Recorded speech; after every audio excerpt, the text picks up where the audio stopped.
l'ER6F, cette moto dite de débutant qui en a pourtant pas mal dans le froc. Avec ses lignes acérées et ses courbes généreuses, si on m'avait dit un jour, que dis-je un jour, il y a un an, que je changerais pour un type de moto complètement différent, franchement, j'aurais rigolé tellement j'étais fan de cette moto. Et je le suis toujours d'ailleurs. Mais bon, il y a un moment, faut penser à changer. Et ça y est, c'est sa dernière balade, la dernière fois que je la découvre. J'y insère la clé pour la dernière fois.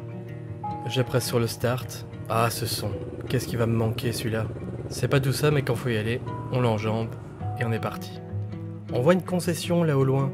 Qu'est-ce que c'est? Une Harley? Non, pas une Harley quand même. Un changement radical, ok, mais pas à ce point-là. Qu'est-ce que je vois ici? Yamaha. Bah, c'est vrai que les modèles sont plutôt sympas chez Yam. Mais bon, je suis pas vraiment convaincu, donc non. Et au détour d'un virage, ça y est, on y est, enfin. Mais laquelle est choisie? Si je vous dis 3 Adventure, ça vous parle? Toujours pas? Bon allez, je vous la montre. Et bah ouais, c'est l'Africa Twin. J'en suis vraiment tombé amoureux lorsque j'ai fait l'essai de cette moto. J'en ai essayé pas mal d'autres, hein. J'ai quand même essayé la R1200 GS. J'ai pas testé celle de KTM parce qu'elle me fait un peu peur niveau débauche de puissance et parce qu'on a notre superbe taxe qui fait que pour une moto de 160 chevaux, on paierait environ 2000 € de mise en circulation. Parce que oui, en Belgique, on a une taxe de mise en circulation. Je sais pas comment ça se passe en France, mais bon, soit. Donc ce serait plus ou moins 2000 boules en plus de l'achat de la moto. Donc ça fait un peu réfléchir, hein, on est d'accord. Alors donc, voilà, je suis donc petit possesseur de cette Africa Twin. Alors ici elle n'est pas complète, au niveau des accessoires, il manque certaines choses. Alors nous avons donc ici pour le moment tout ce qui est chez Honda, donc déflecteur en bas, déflecteur en haut, les poignées chauffantes, une prise 12 volts, et de chez Honda, bah, c'est à peu près tout, mis à part la béquille centrale que j'ai dû aussi rajouter parce que c'était une option chez eux. Un peu mesquin, ça c'est clair. Alors, maintenant des accessoires qui ne sont pas de chez Honda que j'ai déjà. Nous avons donc le GPS TomTom Rider 40 que Biker Wolf m'a gentiment passé. D'ailleurs, je le remercie encore vraiment chaleureusement pour ça. C'est vraiment super sympa et c'est vachement utile. J'en suis très très content, il fonctionne super bien. Je vous ferai certainement une review là-dessus.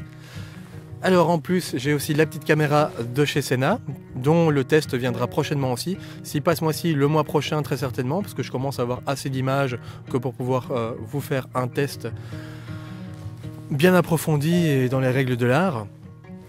Il y a aussi un Scott Oiler qui est derrière, qui est un lubrificateur de chaîne automatique. Ça c'est bien pratique dans mon cas car comme je n'ai pas de garage, lubrifier ma chaîne quand il pleut, c'est vraiment pas pratique. Et du coup, bah voilà, j'ai reçu ça de la marque et j'en suis occupé à faire le test actuellement aussi. Et donc je vous proposerai le test de manière objective comme d'habitude, très prochainement aussi. Alors il y a quelques accessoires qui manquent, comme je le disais, elle n'est pas complète.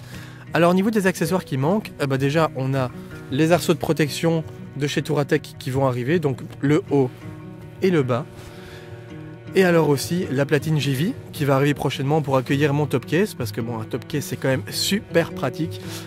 Moi qui n'en ai plus actuellement parce que j'en avais un sur le R6F, franchement je suis limite malheureux, quoi, tellement je l'utilisais souvent et c'était tellement simple. J'avais pas de sac à dos, rien du tout, pas de casque qui m'encombrait durant la journée, enfin c'était vraiment top.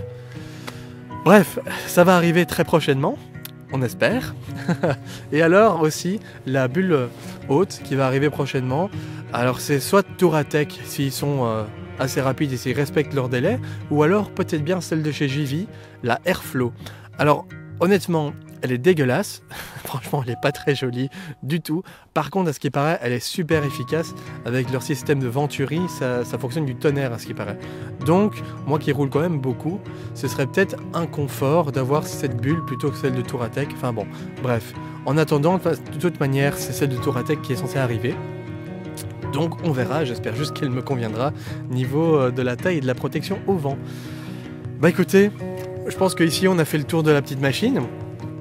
Alors je pourrais aussi vous dire, bah oui, on parlait un petit peu des specs. Bah c'est un gros moteur bicylindre, un tout nouveau moteur bicylindre même de 1000 cm3 qui développe 95 chevaux.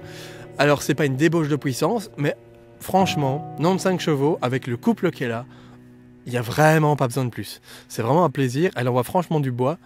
Le moteur est disponible quasi tout le temps, de 2500-3000 tours jusqu'à ses 8500 au rupteur. C'est un réel plaisir, les suspensions sont hyper efficaces, ça gomme vraiment énormément de défauts de la route. Je passe plus vite à certains endroits où j'allais lentement avec le R6 parce que je suis vraiment serein, j'ai pas de sentiments bizarres avec, donc c'est vraiment très très agréable. Les freins, bah écoutez les freins, moi j'étais un peu sceptique hein, parce que bon, du Nissin de manière générale, c'est pas du Brembo par exemple, hein, ça arrête pas un char, on est d'accord. Bah écoutez, moi ici je suis assez conquis, les freins fonctionnent très bien, très fort, ils sont progressifs mais ils ont un bon mordant une fois qu'on assort un petit peu plus la poignée, enfin qu'on freine un peu plus plutôt, qu'on pince un peu plus la poignée. Franchement, non, c'est impeccable.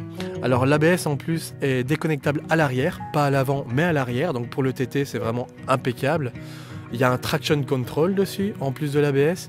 Et niveau électronique, c'est à peu près tout ce que vous aurez dessus. Il n'y a pas de cruise control par exemple, mais franchement, c'est pas nécessaire du tout.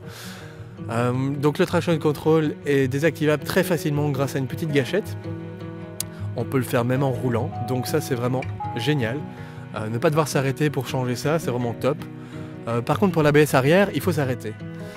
Bon, bah écoutez, il y a aussi la protection au vent qui elle laisse un petit peu à désirer parce que bon, c'est une bulle qui n'est pas très haute et pour quelqu'un de ma taille, donc 1m85, c'est vraiment un peu limite. Mais à part ça, franchement, c'est impeccable. C'est pour ça d'ailleurs que j'ai pris l'option bulle haute. En tout cas, moi, je peux vous en dire que du bien. Les suspensions sont réglables dans tous les sens aussi, en pré-contrainte, en compression, en détente. Non, c'est vraiment une moto qui est très très aboutie. Pour le moment, je n'ai pas eu le moindre couac avec. J'espère que ça va durer, bien entendu, hein, parce que bon, bah, c'est une toute nouvelle moto de A à Z. Et bon, bah, il y a toujours des risques que la série soit un peu foireuse. Mais bon, pour le moment, c'est pas le cas. J'en suis vraiment ravi. Et écoutez, moi je vous retrouve très très bientôt pour de nouvelles aventures parce que va y en avoir pas mal cette année. Ça c'est moi qui vous le dis. Allez, ciao ciao. Hop hop hop, attends, ne pars pas. T'as pas encore entendu le son de la bête? Allez, je te fais écouter ça.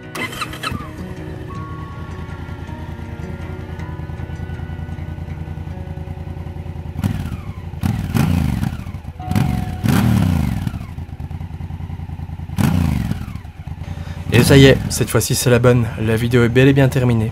Alors comme d'habitude, n'hésite pas à commenter, liker et partager, ça me fait toujours super plaisir. Allez, ciao!